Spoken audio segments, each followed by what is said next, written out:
Indonesia. Dengan ini menyatakan kemerdekaan Indonesia. Hal-hal yang mengenai pemindahan kekuasaan dan lain-lain diselenggarakan dengan cara saksama dan dalam tempo yang sesingkat-singkatnya. Jakarta, 17 Agustus 1945, atas nama bangsa Indonesia, Soekarno-Hatta.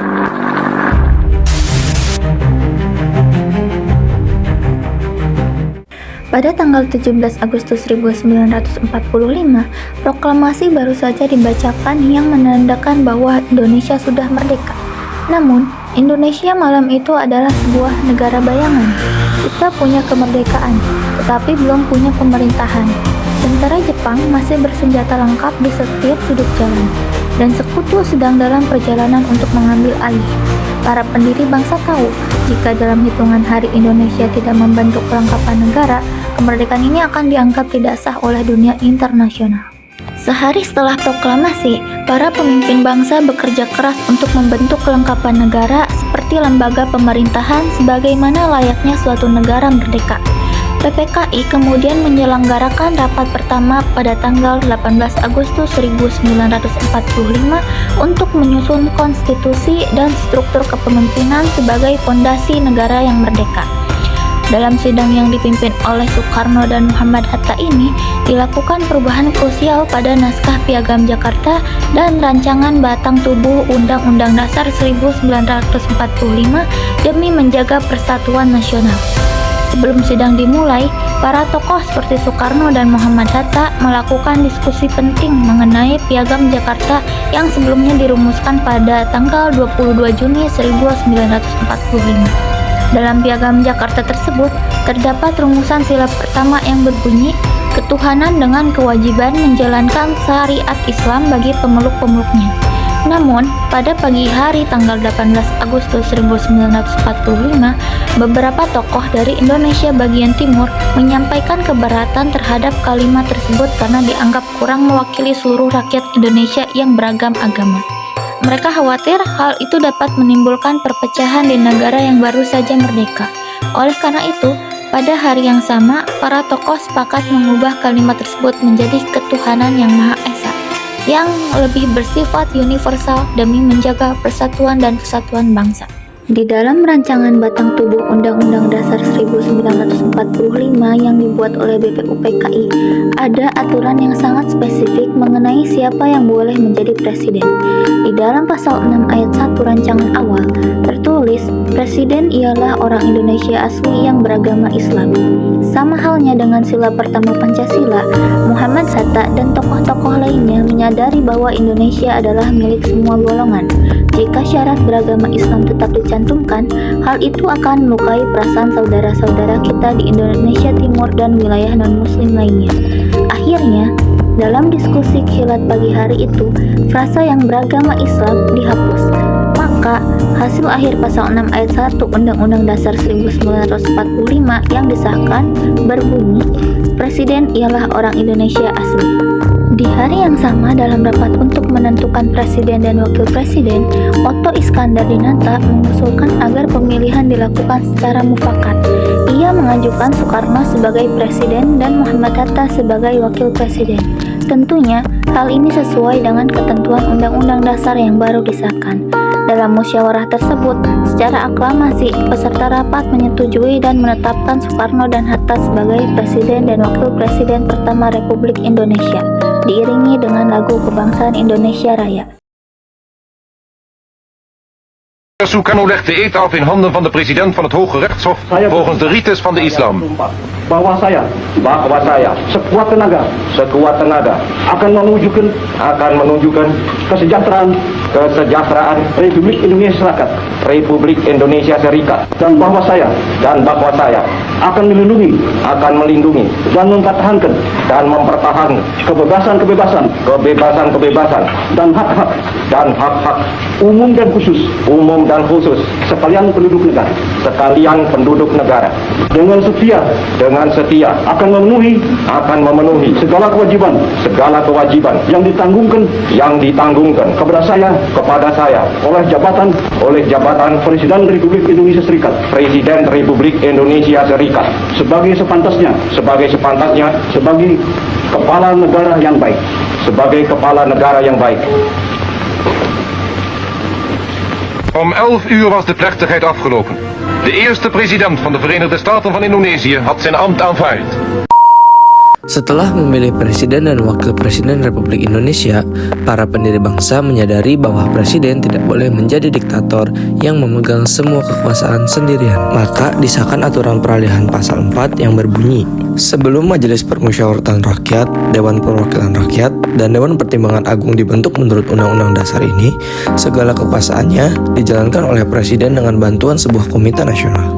Pada 18 Agustus, disahkan aturan peralihan pasal 4 yang mengamanatkan pembentukan sebuah komite nasional. Sidang PPKI kedua tanggal 19 Agustus tahun 1945. Sidang ini dipimpin oleh Soekarno dan bertujuan mengatur pemerintahan Indonesia yang baru berdiri agar bisa berjalan dengan baik. Sidang PPKI kedua ini memutuskan 1. Pembagian wilayah Indonesia. 2. Pembentukan departemen dan penunjukan para menteri. 3. Pembentukan komite nasional daerah. Mengingat kondisi wilayah Indonesia yang sangat luas, maka untuk pelaksanaan pemerintahan di daerah-daerah dibentuklah wilayah-wilayah provinsi. Berdasarkan kesepakatan pada saat itu, Indonesia dibagi menjadi 8 provinsi yang masing-masing dipimpin oleh seorang gubernur. Provinsi-provinsi tersebut antara lain: 1. Sumatera yang dipimpin oleh Teuku Muhammad Hasan. 2. Jawa Barat yang dipimpin oleh Sutarjo Kartohadikusumo. 3. Jawa Tengah yang dipimpin oleh R.A. Panji Suroso. 4. Jawa Timur yang dipimpin oleh R.M. Suryo. 5. Sunda Kecil yang dipimpin oleh Mr. I Gusti Ketut Puja. 6. Maluku yang dipimpin oleh Mr. J. Latu Harhari. Yang ketujuh, ada Sulawesi yang dipimpin oleh R.G.S.S.J. Ratulangi. Dan yang ke-8, Kalimantan yang dipimpin oleh Insinyur Pangeran Muhammad Nur. Setelah rapat menentukan wilayah, panitia kecil yang dipimpin oleh Ahmad Subarjo menyampaikan laporannya. Panitia kecil mengajukan pembentukan 13 kementerian.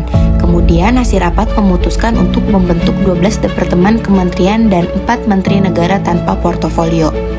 Daftar 12 Menteri pertama Republik Indonesia tersebut yaitu yang pertama Menteri Dalam Negeri R.A.A. Wiranatakusuma, yang kedua Menteri Luar Negeri Mr. Ahmad Subarjo, yang ketiga Menteri Kehakiman Profesor Dr. Mr. Supomo, yang keempat Menteri Keuangan Mr. A.A. Maramis, yang kelima Menteri Kemakmuran Mr. Surasmantujokro Adi Suryo, yang keenam Menteri Kesehatan Dr. Buntaran Mato Atmojo, yang ketujuh Menteri Pengajaran atau Pendidikan Ki Hajar Dewantara, yang kedelapan Menteri Sosial Mr. Iwakusuma Sumantri, yang kesembilan Menteri Pertahanan Supriyadi, yang kesepuluh Menteri Perhubungan Abikusno Jokro Suyoso, yang ke-11 Menteri Pekerjaan Umum Abikusno Jokro Suyoso, dan yang terakhir yang ke-12 yaitu Menteri Penerangan Mr. Amir Syarifuddin.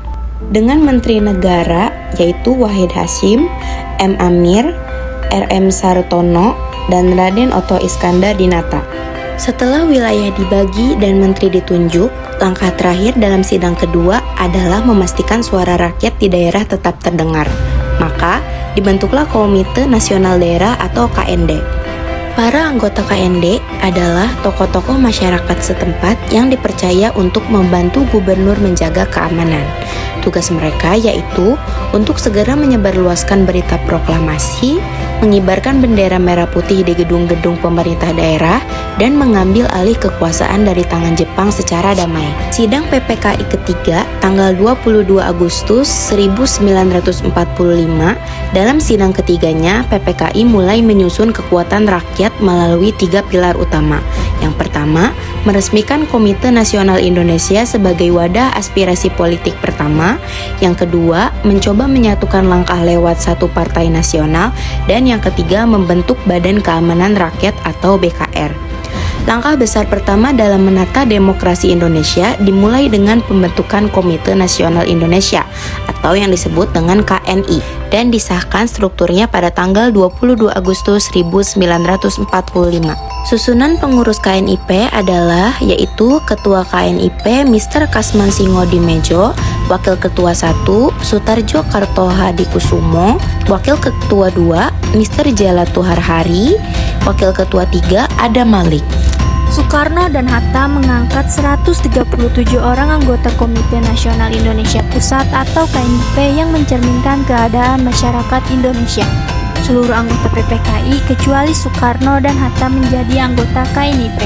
Tugas KNIP yaitu sebagai wadah aspirasi rakyat yang terdiri dari 137 tokoh berbagai golongan untuk menjaga kedaulatan di masa transisi.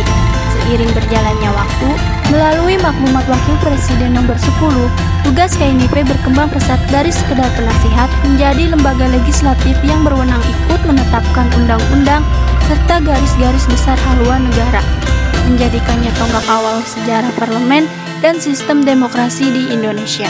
Di sidang yang sama, Soekarno mencetuskan ide untuk membentuk Partai Nasional Indonesia atau PNI sebagai satu-satunya partai di Indonesia. Tujuannya untuk menyatukan seluruh rakyat agar Indonesia tidak mudah terpecah belah. Tapi, rencana partai tunggal ini ternyata menuai kritik. Banyak pihak, termasuk Sultan Syahrir, menganggap sistem satu partai terlalu mirip dengan sistem totaliter atau fasis dan tidak demokratis. Hanya dalam hitungan hari, tepatnya pada 31 Agustus 1945, rencana PNI sebagai partai tunggal akhirnya dibatalkan. Pemerintahan kemudian mengeluarkan maklumat 3 November 1945 yang mendorong rakyat untuk membentuk partai-partai politik sebanyak mungkin. Pada 23 Agustus, Presiden Soekarno meresmikan Badan Keamanan Rakyat atau BKR sebagai badan keamanan sipil. Mayoritas anggotanya terdiri dari Ekspeta, KNIL, dan HIHO.